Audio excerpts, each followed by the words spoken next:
Topic है interference of light wave. Interference का मतलब क्या है?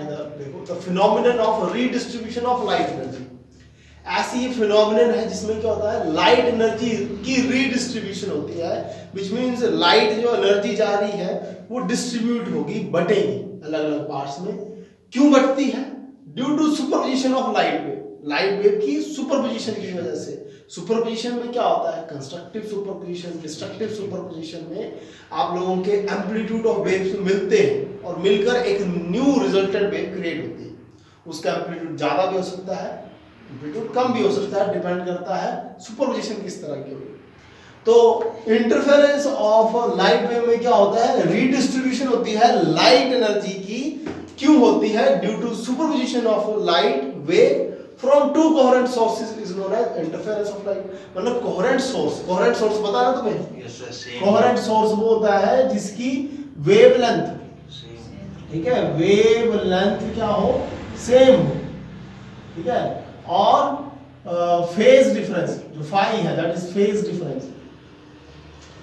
फेज डिफरेंस या तो जीरो हो और या कॉमन हो, ठीक है, उसको होते हैं कोहेरेंट सोर्स। तो जो कोहेरेंट सोर्स की वेव्स है उनकी सुपरपोजिशन से जो लाइट एनर्जी है वो रीडिस्ट्रीब्यूट हो जाती है। उस फिनोमिनन को हम लोग बोलते हैं इंटरफेरेंस ऑफ लाइट वेव। ठीक है, गुड इवनिंग, बैठो जल्दी बैठो जल्दी, ठीक है। So interference of light wave easily में आप लोग समझ लो कि रीडिस्ट्रीब्यूशन हो रही है लाइट एनर्जी। इसको थोड़ा सा एक रफ सा डायग्राम अंडरस्टैंड करने के लिए क्या करते हैं हम लोग, मान लो ये हमारे पास एक सोर्स है, तो सोर्स से स्लिट्स के थ्रू हम लोग लाइट इमिट करते हैं इस तरह से, ठीक है। फिर इधर जैसे ही इससे ये एक वेव जाएगी, एक इधर से जाएगी, सपोज करें इसको मैं y1 मान लेता हूं, इसको y2 मान लेता हूं। इन दोनों की आपस में सुपरपोजिशन होगी। सोर्स ये है, दो वेव्स बन गई, इनकी सुपरपोजिशन होगी, विच मींस इनकी मिक्सिंग होगी। और जैसे इनकी मिक्सिंग होगी तो आप लोगों को स्क्रीन पर ऐसी स्क्रीन होगी, स्क्रीन पर आप लोगों को ये एनर्जी के ना बैंड्स दिखना स्टार्ट हो जाते हैं इस तरह से, ठीक है। रफ सा डायग्राम है, बाकी आगे आएगा बड़े अच्छे से तो बातें समझ आएगी। बैंड्स आना स्टार्ट हो जाते हैं। कहीं पर आप लोगों का डार्क बैंड बन जाता है, डार्क बैंड बन जाता है, कहीं पर लाइट बैंड बन जाता है। तो ये जो बैंड्स बन रहे हैं इसी को हम लोग बोलते हैं redistribution of light energy. Light energy की रीडिस्ट्रीब्यूशन यही है बैंड्स का बनना। और बन क्यों रहा है? ये इंटरफेरेंस की वजह से। और इंटरफेरेंस क्या है? सुपरपोजिशन है दो वेव्स की। अभी इसी पे आप लोग देखो कि दो वेव जा रही है, y1 और y2। इसी की एक बेसिक थ्योरी ऑफ इंटरफेरेंस आती है, बड़ी ज्यादा इंपॉर्टेंट है, और इससे ना न्यूमेरिकल्स भी बनते हैं। Basic theory of interference next आएगा,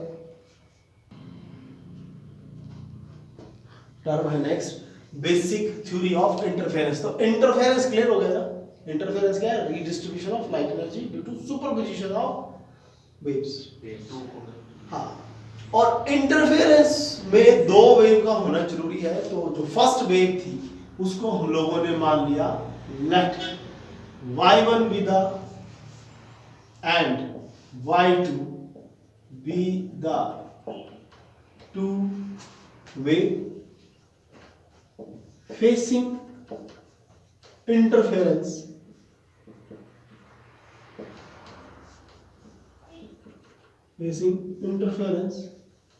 of light wave। so y1 होगा, मैथमेटिकली वो होगा y1 is equal to a sin of omega t, where a is its amplitude, ठीक है। एंड जो y2 है वो होगी b sin of omega t। हुआ क्या है? रफ सा डायग्राम मैं बना देता हूं अंडरस्टैंडिंग के लिए। इस तरह से स्लिट से जा रही थी दो रेज, s1 से जो गई थी उसको मैं बोल रहा हूं y1, इधर से जो गई है वो है y2। तो उस वेव फॉर्म में अगर उसको मैं बनाऊं तो उसका जो एम्पलीट्यूड है वो है a क्या है? y1 वेव का एम्पलीट्यूड है। और आप लोगों को पता है साइनसोइडल वेव का लिखने का फॉर्म यही होता है, साइन ऑफ ओमेगा टी में लिखते हैं। और b क्या है, b है आप लोगों का जो y2 वेव है उसका एम्पलीट्यूड है b। और सपोज करें कि इन दोनों वेव के बीच में फेज डिफरेंस फाई है, तो फाई मैंने ऐड कर दिया। Here a and b are the amplitude of the two waves and phi with the phase difference. ये टर्म तो आपने लिखनी है, बता रही समझ क्या है। तो ड्यूरिंग सुपरपोजिशन,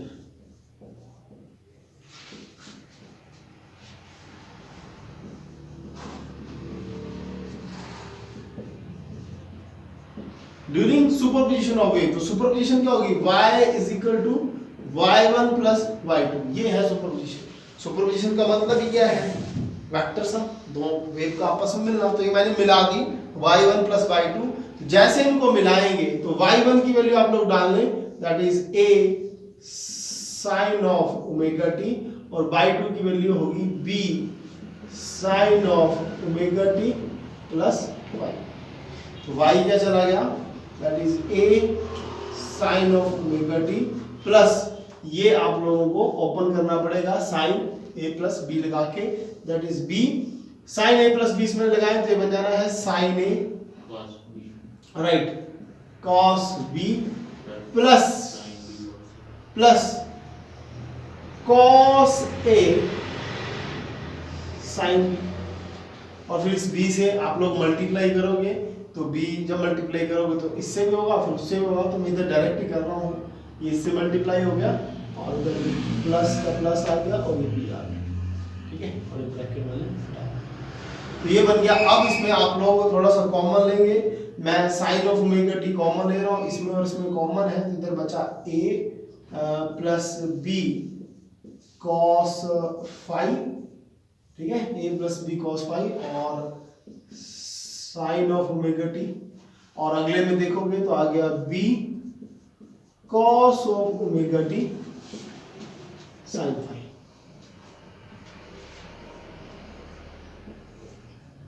ठीक है, लग रहा पता, बोलो लग रहा ना पता। अब इस पर एक सब्स्टिट्यूशन आती है, इंपॉर्टेंट है, इस सब्स्टिट्यूशन को देखना आप लोग। Take a plus B cos phi is equal to R cos phi है तो आर कॉस थीटा के इक्वल लो, and b cos phi, sorry b sin phi, this is b sin phi, b sin phi is equal to r sin theta and put these values in this equation। इसको आप लोग equation 1 मान लो, इसको equation 2 मान लो।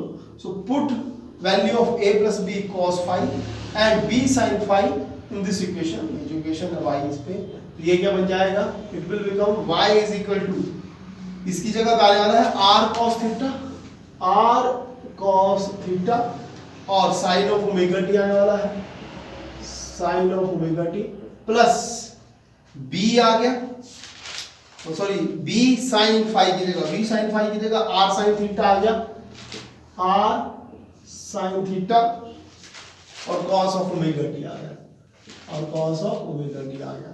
अब लोगों ने करना क्या है, इधर से r कॉमन ले लो, तो ये बन गया देखो sin a cos b plus cos a sin b, इस तरह से, ठीक है, sin a cos b plus cos a sin b। फिर आप लोगों को ये फिर से फॉर्मूला बन रहा है y is equal to sin a cos b plus cos a sin b which is equal to sin a प्लस b, तो बन जाएगा sin of omega t plus theta. This is the resultant wave, okay? Here, y is the resultant wave. Resultant wave that we will get after superposition. That we will get after superposition of y1 and y2, here capital R is the amplitude amplitude of resultant wave. तो अगर तुम लोग ये देख पा रहे हो तो सारा मैथमेटिकल ही काम है। y1 आपकी वेव है, y2 भी आपकी वेव है सुपरपोजिशन की। सुपरपोजिशन का मतलब दोनों को जोड़ा गया, उसका मैथ्स लगा है, सारा सिंपल मैथ्स लगा है। ये सब्स्टिट्यूशन माइंड में रखना, ये सब्स्टिट्यूशन जैसे कि फाइनल रिजल्ट आपको ये मिला। इसका मतलब ये है कि जब दो वेव आपस में मिक्स हो रही है ना, स्लिट S1 से y1 निकल रही है, स्लिट S2 से y2 निकल रही है, उनकी जो मिक्सिंग हो रही है, मिक्सिंग होने के बाद ये रिजल्टेंट वेव मिल रही है फाइनल। समझ पा रहे हो? अगर सुपरपोजिशन का डायग्राम याद करो, कंस्ट्रक्टिव का, डिस्ट्रक्टिव का, तो उसमें क्या था, क्रस्ट से क्रस्ट मिलता था इन फेज वाली, तो एक रिजल्टेंट वेव मिलती थी, y1 y2 मिलकर एक थर्ड वेव देते थे। तो ये मिल रही है थर्ड वेव, उसका एम्पलीट्यूड r है और sin omega t plus theta है। थीटा इसका फेज डिफरेंस, ठीक है, थीटा इसका फेज डिफरेंस है और सिंपल हार्मोनिक मोशन में ये रिजल्टेंट वेव है। तो अगर आप लोगों को दो वेव दी होगी और थर्ड वेव की इक्वेशन पूछी होगी तो इस तरह से आप लोग कैलकुलेट कर सकते हो। लेकिन इसमें से और चीजें इंपॉर्टेंट आती हैं। एम्पलीट्यूड पता करने के लिए बोला जाता है कि जो मिली स्लिट 1 से वेव गई y1, स्लिट 2 से वेव गई y2, दोनों आपस में सुपरइम्पोज हुई। सुपरइम्पोज होकर एक जो रिजल्टेंट वेव मिली उसका एम्पलीट्यूड कैसे कैलकुलेट करेंगे, उसके ऊपर हम लोग काम करेंगे। ये बातें क्लियर होगी सारी? इसी का पार्ट चल रहा है, ये डेरिवेशन थोड़ी लंबी है। अब आप लोग क्या करोगे, एम्पलीट्यूड पता करने के लिए इक्वेशन 1 एंड 2 है, इनको स्क्वेयरिंग एंड एडिंग करो, ठीक है। हेडिंग आप लोग एम्पलीट्यूड दे दो, एम्पलीट्यूड ऑफ रिजल्टेंट वेव, इस तरह से हेडिंग दे दो।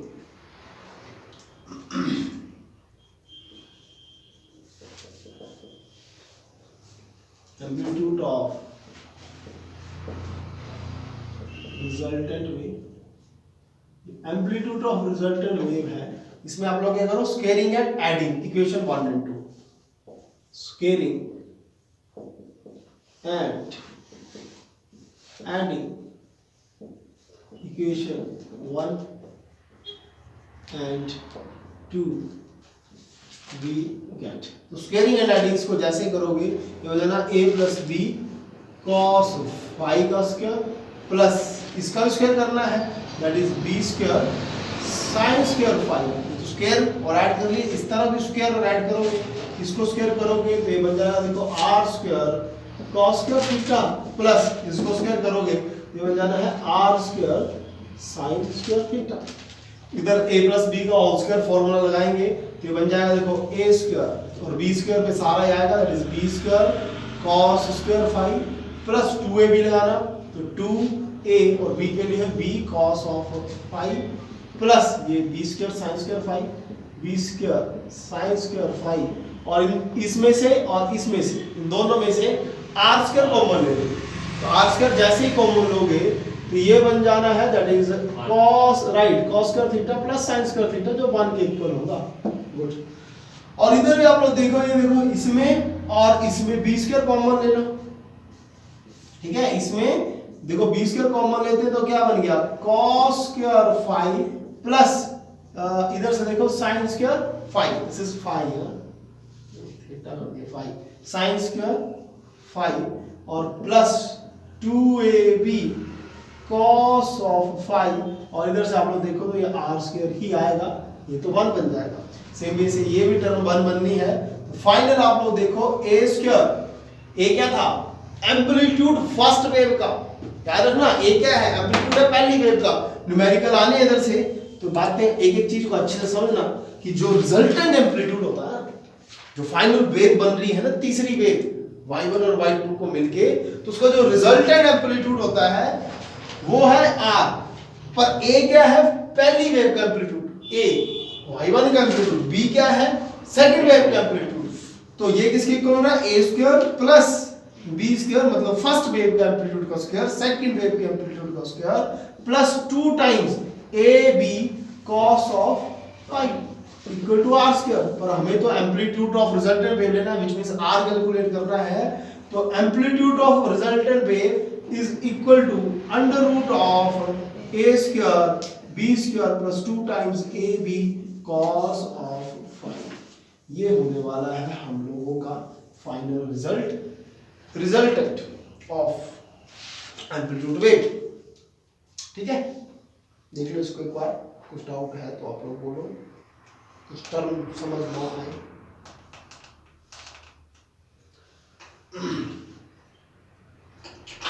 देन एम्पलीट्यूड के बाद हम लोग कैलकुलेट करेंगे इंटेंसिटी की, जो रिजल्टेंट वेव बनेगी उसकी इंटेंसिटी कितनी होगी। ये टर्म क्लियर हो रही है ना, रिजल्टेंट क्लियर हो रहा है, कैसे कैलकुलेट कर रहे हैं, फाई पता लग रहा है ना, फाई फेज डिफरेंस था, किसका फेज डिफरेंस था, फाई, पहली y1 और y2 वेव का फेज डिफरेंस है, और ये जो 2ab cos फाई है, इट इज इंटरफेयरिंग फैक्टर भी बोलते हैं, interference factor of the resultant wave.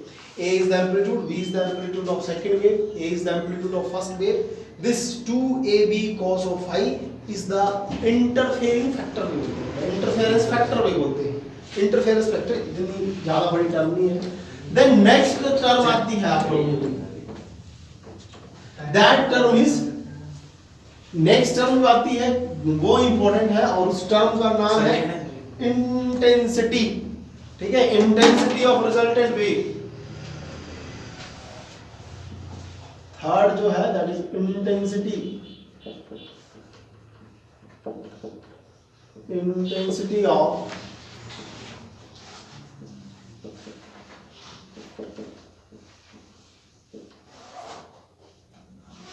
Resultant wave. Amplitude से नेक्स्ट टर्म हम लोग कैलकुलेट करेंगे इंटेंसिटी, कर लिया नोट में। जो इंटेंसिटी होती है ना, इंटेंसिटी वो एम्पलीट्यूड के स्क्वायर के इक्वल होती है, ठीक है, याद रखना। आप लोग एक रिलेशन याद रखना कि जो इंटेंसिटी होती है ना, intensity is directly proportional to amplitude का स्क्वायर। जैसे मान लो फर्स्ट वेव थी ना, जिसका एम्पलीट्यूड था a, तो अगर उनको इसकी इंटेंसिटी बोले तो a का स्क्वायर उसकी इंटेंसिटी होगी, क्योंकि आप लोगों को वेव जिस तरह से दी होगी, जैसे y1 is equal to a sin of omega t है ना, तो ऐसे रिजल्टेंट ऐसा दे सकते हैं y is equal to 5 sin 30, omega t के लिए 30 दे दी, तो ये है 5, तो आपके इंटेंसिटी को पूछेगा तो बोलो 25 a का स्क्वायर, समझ पा रहे हो, एम्पलीट्यूड का स्क्वायर होता है इंटेंसिटी। लेकिन एक चलो बेसिक सी बात करते हैं, इस पे करना क्या है हम लोगों को, देखो रिजल्टेंट वेव जो बनी थी y is equal to r sine of omega t plus theta, वो है रिजल्टेंट वेव, उसका इंटेंसिटी पता करनी है, तो उसकी इंटेंसिटी क्या होगी, r का स्क्वायर, क्योंकि r क्या है ये, ठीक है। So intensity of resultant wave that is IR will be directly proportional to r square. समझ आ रही बात, क्यों बोल रहा हूं, क्योंकि r is the amplitude of resultant wave. तो अगर मैं इसको कांस्टेंट को हटाऊं डायरेक्टली प्रोपोर्शनल, तो कांस्टेंट आ जाएगा, और r स्क्वायर की वैल्यू आपको अब पता होगी, a square b square 2ab cos of 5। अब आप लोग क्या करेंगे, IR को मल्टीप्लाई करेंगे तो बन जाएगा k a square k b square 2 times k a b cos of 5। अब जरा देखना, IR that is resultant wave की इंटेंसिटी डायरेक्टली प्रोपोर्शनल हुई रिजल्टेंट वेव के एम्पलीट्यूड के स्क्वायर के इक्वल। तो ये किस वेव का एम्पलीट्यूड का स्क्वायर है, फर्स्ट वेव का, तो it means it will be equal to intensity of first wave that is IA, it will be equal to intensity of second wave that is IB। और एक चीज और देखो, अगर ग्राफ में देख लो, इंटेंसिटी जो है वो डायरेक्टली प्रोपोर्शनल आ रही है एम्पलीट्यूड के स्क्वायर के, तो जो एम्पलीट्यूड होगा that is under root I के इक्वल होगा, बोल सकते ना। तो ये सिर्फ एम्पलीट्यूड है, स्क्वायर नहीं है, तो ये किसके इक्वल होगा, 2 रूट IA, और ये भी root of IB cos of 5। So this is important, result बनने वाला है कि रिजल्टेंट इंटेंसिटी जो होती है वो होती है IA which is individual intensity of first wave plus individual intensity of second wave plus 2 times of root of IA IB cos of 5. This is will be the resultant intensity. लेकिन अभी इस पर और बातें आने वाली है इंपॉर्टेंट कि मैक्सिमम इंटेंसिटी कब होती है। इस साइड का तो नोट हो गया होगा अभी। तो इस पर अब इंपॉर्टेंट बातें आने वाली हैं कि जी मैक्सिमम क्या होगी, कब होगी मैक्सिमम, आप लोगों की जो इंटेंसिटी मैक्सिमम कब होगी। तो इस इक्वेशन को देख के कोई बता सकता है कि आई आर की मैक्सिमम वैल्यू कब होगी? सर पाई जीरो, फाई की वैल्यू जीरो होगी, राइट। फाई की वैल्यू जीरो होगी, which means cos of phi जो है वो मैक्सिमम होगा। क्योंकि अगर आप लोग देखोगे ना, जो रिजल्टेंट इंटेंसिटी आई, ठीक है, जो रिजल्टेंट इंटेंसिटी आई वो किसकी equal I? I A plus I B, उस पर ये चीज आ गई एक्स्ट्रा और जुड़ रही है, और इस पर ये जो cos फाई है ना, ये डिसाइडिंग फैक्टर है। cos फाई जो है वो पॉजिटिव भी हो सकता है, नेगेटिव भी हो सकता है, डिपेंड करता है एंगल के ऊपर। क्योंकि cos फाई की वैल्यू 1 भी आती है तो नेगेटिव में भी आती है, क्योंकि cos का फंक्शन होता है, sin का फंक्शन होता है, +1 मैक्सिमम वैल्यू होती है, -1 मिनिमम वैल्यू होती है।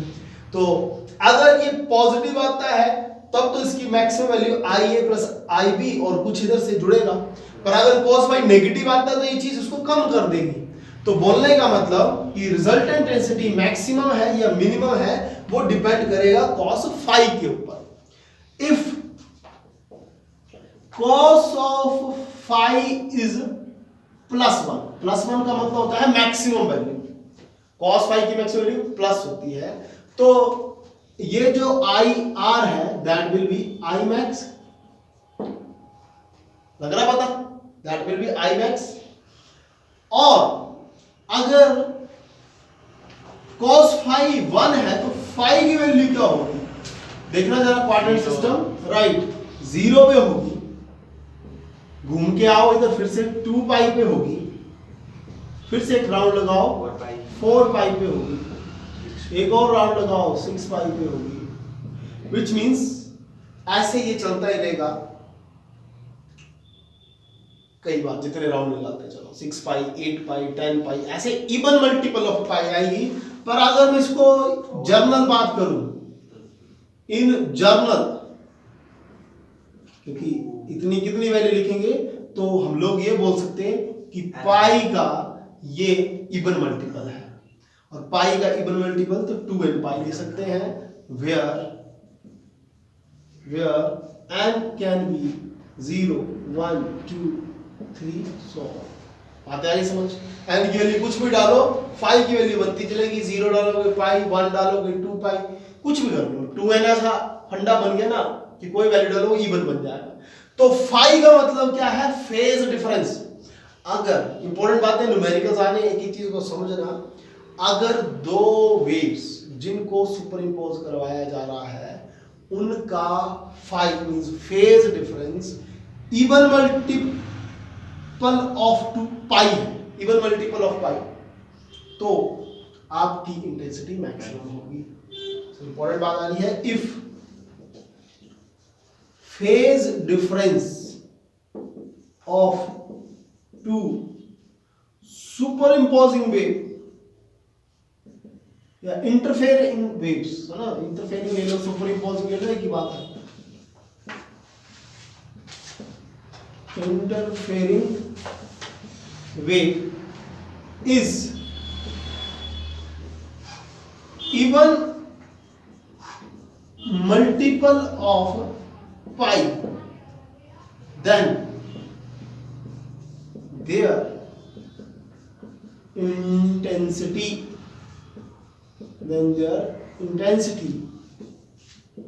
will be maximum। आ रही बात समझ मेरी? हाँ, इंटेंसिटी मैक्सिमम होगी अगर ऐसा होता है 2n पाई होता है।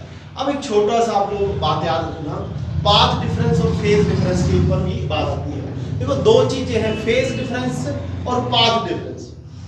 फेज डिफरेंस का मतलब होता है एंगल पे कितना डिफरेंस चल रहा है, ये एंगल की बात कर रहे हैं। पाथ डिफरेंस का मतलब होता है वेवलेंथ के। पाथ वेव के केस में लैम्डा से लेते हैं वेवलेंथ, दो तरह का होती है ना बातें, एक तो एंगल की बात होती है, जैसे ये वेव है, सपोज करिए ये वेव चली, तो इसका ये इसका इधर से स्टार्ट हुई वेव इधर एंड हो रही है, तो इसको हम लोग लैम्डा बोलते हैं वेवलेंथ। है ना। और मान लो मैं एक इधर से वेव और ले लूं दूसरी ऐसे, तो इनकी इसकी वेवलेंथ कितनी चलेगी, इतनी। तो पाथ का डिफरेंस आ रहा है ना, इसका पाथ इधर खत्म हो रहा है, इसका इधर हो रहा है, तो ये जो डिफरेंस आ रहा है दैट इज पाथ डिफरेंस। पर एंगल्स में कितना डिफरेंस आ रहा है, मान लो ये इधर जैसे से स्टार्ट होती है पहले, तो एंगल पे तो डिफरेंस आ रहा है, तो वो फेज डिफरेंस है। समझ पा रहे हो, मोटा मोटा अगर इजी वे में समझ नहीं पाते तो पाथ डिफरेंस और फेज डिफरेंस पे भी ना एक बात रिजल्ट आता है, वो आप लोग रखना भी माइंड में। वो ये है कि जो पाथ डिफरेंस है that is equal to lambda over 2 pi of phase difference. लिख लो, as we know that path difference is equal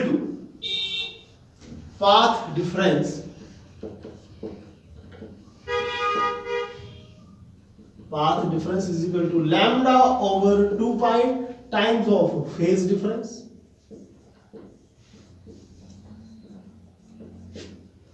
Path difference is equal to lambda over 2 pi of phase difference. याद रखना जी, इसको बड़ी काम की बात है। तो पाथ डिफरेंस को हम लोग डेल एक्स से डिनोट कर देते हैं, ठीक है। This is lambda over 2 pi and phase difference को हम लोग डेल फाई से डिनोट करते हैं। ये मैथमेटिकल फॉर्म में लिखना होगा तो आप लोग ऐसे लिख सकते हैं इसको। तो अब देखना, तो जो पाथ डिफरेंस है del of x that is equal to lambda over 2 pi of phase difference, and for maximum intensity the phase difference is 2n pi. So put value of del phi is equal to 2n pi. So आप लोग 2 pi से 2 pi calculate करें, so del x is equal to n lambda, where n can be 1 2 3 4 5 so on. तो इसका मतलब क्या हुआ कि अगर आपको मैक्सिमम इंटेंसिटी लेनी है, इंपॉर्टेंट बात है, फिर से सुनना, फोकस बढ़ाना इधर। अगर आपको मैक्सिमम इंटेंसिटी लेनी है तो फेज डिफरेंस अगर कोई पूछेगा तो तुम बोलोगे इवन मल्टीपल ऑफ पाई, पर कोई बोलेगा जी पाथ डिफरेंस कितना होगा तो आप बोलोगे integral multiple of wavelength. Integral multiple of wavelength, दो बातें हो रही हैं, फेज डिफरेंस के केस में ये बात हो रही है, पाथ डिफरेंस के केस में ये बात हो रही है। So for maximum intensity,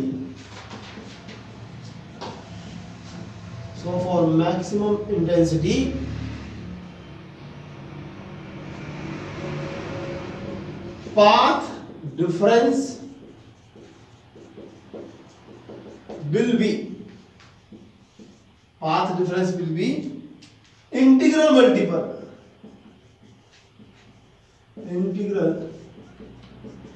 multiple of wavelength।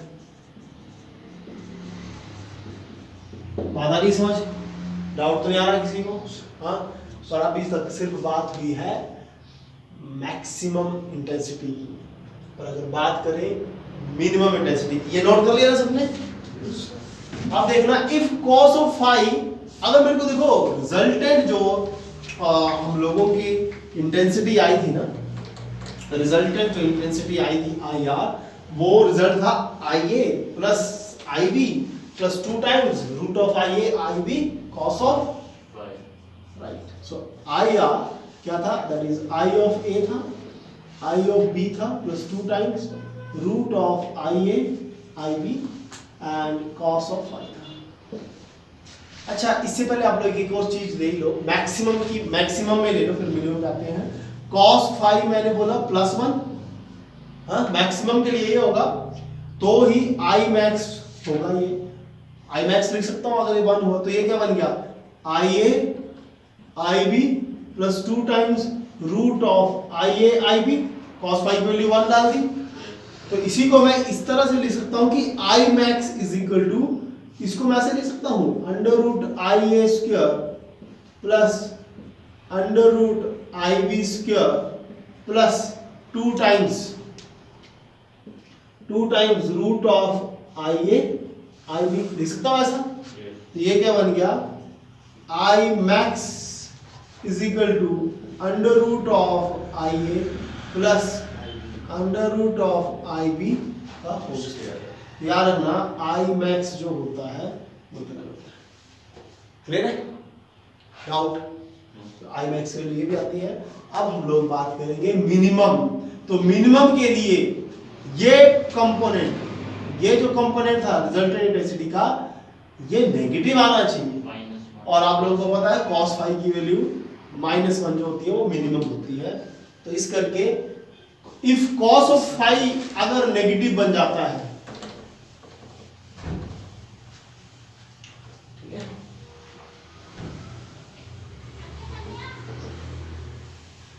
अगर cos ऑफ फाई आप लोगों का नेगेटिव बन जाता है, तो जिसका मतलब है नेगेटिव मतलब -1 लिया जाता है अगर cos ऑफ फाई, तो क्या होने वाला है, ये होगा कि जो रिजल्टेंट इंटेंसिटी थी वो मिनिमम बन जाएगी। और मिनिमम का मतलब ये हो जाएगा I A plus I B minus 2 times of I A I B बन जाएगी। हाँ, cos फाई के लिए नेगेटिव आ गई। और इसी को मैं लिखना चाहूं तो I A minus root I B का स्क्वायर बन जाएगा। आ रही बात समझ? हाँ, intensity minimum that is under root of intensity of A minus under root of intensity of B whole square. और अगर पाथ डिफरेंस और फेज डिफरेंस की बातें करें तो cos of phi -1, quadrant system फिर से देख लो, आप लोगों को पता होगा ये 0 पे 1 होता है, इधर -1 होता है और इधर होता है पाई, 3 पाई, 5 पाई, पता नहीं बात है, 7 पाई। तो इट मींस इसके लिए फाई जो होगा दैट विल बी पाई, 3 पाई, 5 पाई, 7 पाई, 9 पाई, इस तरह से चलता है। जिसको जर्नल में अगर बात करें, जर्नल का मतलब एक स्टैंडर्ड फॉर्मूला टाइप बना दे, तो फाई जो होगा दैट इज ऑड मल्टीपल। तो 2n से बनता है इवन और 2n पे 1 जोड़ दिया तो बन गया ऑड टाइम्स ऑफ पाई। आ रही बात समझ? तो इट मींस जर्नल में अगर बात करें phi is equal to 2n plus 1 phi, 2n plus 1 pi बन रहा है, जिसका मतलब ये हो गया that is for minimum intensity. Minimum intensity phase difference of two superimposing wave, phase difference of two superimposing wave will be odd multiple of pi. Okay, phase difference for two superimposing wave will be odd multiple of pi. और अगर बात करें path difference की, फिर से आप लोग लिखोगे as path difference del x equal to lambda over 2 pi into phase difference, so it will become del x is equal to lambda over 2 pi और del phi की वैल्यू ये है, ये वाली जर्नल वाली, आप लोग लिखोगे 2n plus 1 pi। तो पाई से देखो पाई कट गया और इधर से जो आप लोगों का पाथ डिफरेंस था वो बन चुका है 2n plus 1 lambda over 2, which means what it means कि पाथ डिफरेंस जो होगा, बात इंपॉर्टेंट आने वाली है, odd multiple of lambda by 2 होगा।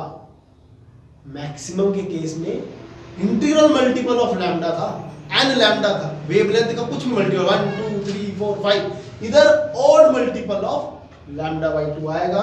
सो आप लोग लिख सकते हो, so for minimum intensity, so for minimum intensity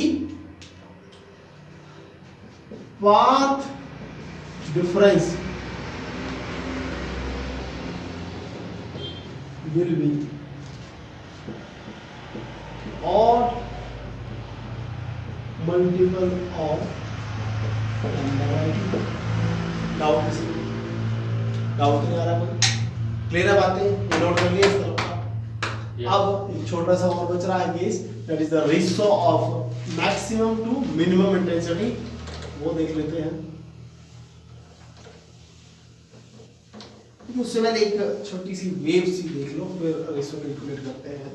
और वेव आती है आप लोगों की इस तरह से, एक एक्सिस ऐसी, इस तरफ आती है आपकी इंटेंसिटी, ठीक है, इंटेंसिटी, और ये आपका फाई फेज डिफरेंस के लिए आता है।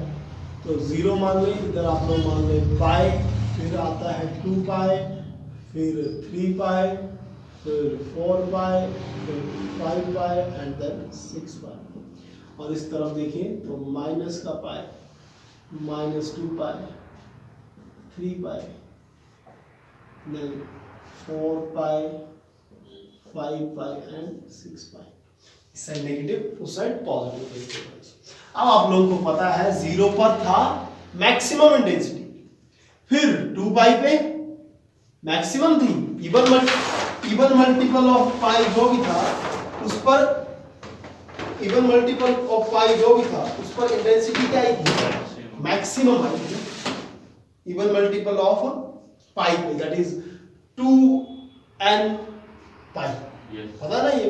तो विच मीन्स 2 पाई पे मैक्सिमम आने वाला है, 0 पे मैक्सिमम, 4 पाई पे मैक्सिमम, 6 पाई पे मैक्सिमम। इस तरफ भी इवन वाले पकड़ लो, ये और ये, इस पे मैक्सिमम आएगी, ऑड पे मिनिमम आती है। तो ग्राफ किस तरह से बनेगा? इधर तो मैक्सिमम आएगी, देखना इधर मिनिमम, ऐसे, ठीक है। This is the maximum intensity I max, फिर इधर मिनिमम चलेगी, फिर से मैक्सिमम जाएगी, इस पे मैक्सिमम जाएगी, एकदम पीक पे। लाइनें ले ही लेते हैं थोड़ी सी इस तरह से, ये मैक्सिमम है, इधर भी मैक्सिमम है, और 6 पाई पे मैक्सिमम है, ये देखो इधर मैक्सिमम, इधर से जाएगा ऐसे ऐसे, ठीक है, ऐसे। बोलो, लग रहा पता? आई मैक्स बनेगी इधर, ठीक है। अब इधर नीचे बने जाना, हाँ नीचे, ये इंटेंसिटी की बात हुई है सिर्फ। ये जो पीक वैल्यू ले रही है ना, ये मैक्सिमम इंटेंसिटी डिक्रीज होती जाती है, मतलब इसका मतलब ये है कि 0 पे देखो मैक्सिमम आई, फिर कम होती गई, होते होते होते, अरे गलत बन गया, 2 पाई पे मैक्सिमम थी, एक सेकंड गलत हो गया, ये तो ठीक आया, इधर मैक्सिमम आनी थी, ये इधर तो मिनिमम आनी है ना, वेव देख पा रहे हो? इधर मैक्सिमम आनी, इधर मिनिमम आनी है, ऐसे, इधर मैक्सिमम, इधर तो मिनिमम आनी, तो टच करवाओ इसको, ये मिनिमम हो रही, ये मैक्सिमम, 5 पे टच करवाओ नीचे, मिनिमम, ये मैक्सिमम। समझ पा रहे हो वेव? Yes sir. ये थोड़ी सी गलती हो गई, ये देखो इधर मिनिमम आनी, तो ये नीचे आएगी टच करके, इधर मैक्सिमम ऐसे आ, कोई डाउट पे तो नहीं हो गया है? ऐसे, ठीक है ना, अब ठीक है। देखो 2 पाई पे मैक्सिमम आई है, 4 पाई पे मैक्सिमम, 6 पाई पे मैक्सिमम, 5 पे मिनिमम, मिनिमम 3 पे, पाई पे मिनिमम, पाई पे मिनिमम, 2 पे मैक्सिमम, 3 पे। जब ओड है तो नीचे, और इवन पर मैक्सिमम टच कर रही है, ठीक है। इस तरह से इसका बनना है, देन इसकी रेशियो कैलकुलेट करेंगे। अभी आप लोग बना लो, वेव बना लो। नेक्स्ट इस पे आता है I max over I minimum, ठीक है। आई मैक्स और आई मिनिमम की ratio, I max over I minimum, ratio of maximum to the minimum intensity है। रेशियो कैसे कैलकुलेट करेंगे? तो आई मैक्स की वैल्यू आपने अभी कैलकुलेट की, आई A plus I B whole square, और इसकी क्या थी? आई A minus I B whole square. एक तो ऐसे रेशियो कैलकुलेट कर सकते हो। अभी आप लोगों ने पढ़ा था कि amplitude, intensity is directly proportional to amplitude का स्क्वायर, और amplitude is under root of intensity. तो ये क्या है? पहली का एम्पलीट्यूड, और ये दूसरे का एम्पलीट्यूड, और उसका स्क्वायर, और नीचे a माइनस बी का होल स्क्वायर। तो बोलने का मतलब जो आई मैक्स और आई मिनिमम है वो ऐसे भी आ सकते हैं, आई मैक्स और I minimum. I max ratio कुछ नहीं होगी तो ऐसे, या सम ऑफ द एम्पलीट्यूड का स्क्वायर कर लो, सब्ट्रैक्शन ऑफ द एम्पलीट्यूड का स्क्वायर कर लो, डिफरेंस होता है। लग रहा पता इस तरह से रेशो कैलकुलेट कर सकते हैं। ये थी basic theory of interference. Important है आर्टिकल, न्यूमेरिकल्स इससे जरूर करना प्रैक्टिस। न्यूमेरिकल इससे आप लोगों के लिए competitive exam point of view से बड़े इंपॉर्टेंट है। नीट का दोगे, जेई का दोगे, जो भी उन सब में आते हैं। सीबीएसई में क्वेश्चनिंग होती है इधर से, ठीक है। और बाकी इसकी थ्योरी भी बड़ी पूछी जाती है, सारा कुछ पूछा जाता है। एक एक मार्क्स से क्वेश्चन भी आते हैं कि पाथ डिफरेंस क्या होता है जी, फेज डिफरेंस क्या होता है, इसके लिए इस तरह के क्वेश्चन पूछे जाते हैं। पाथ डिफरेंस और फेज डिफरेंस का रिलेशन बताओ, ये आ जाता है। इस तरह की रिजल्टेंट डेंसिटी क्या होती है, रिजल्टेंट वेव का एम्पलीट्यूड पता करके बताओ। तो ये फॉर्मूला याद करना। इसके न्यूमेरिकल्स मैं भी करवाऊंगा, ठीक है। अभी एक दो न्यूमेरिकल्स देखते हैं, बाकी कल करेंगे।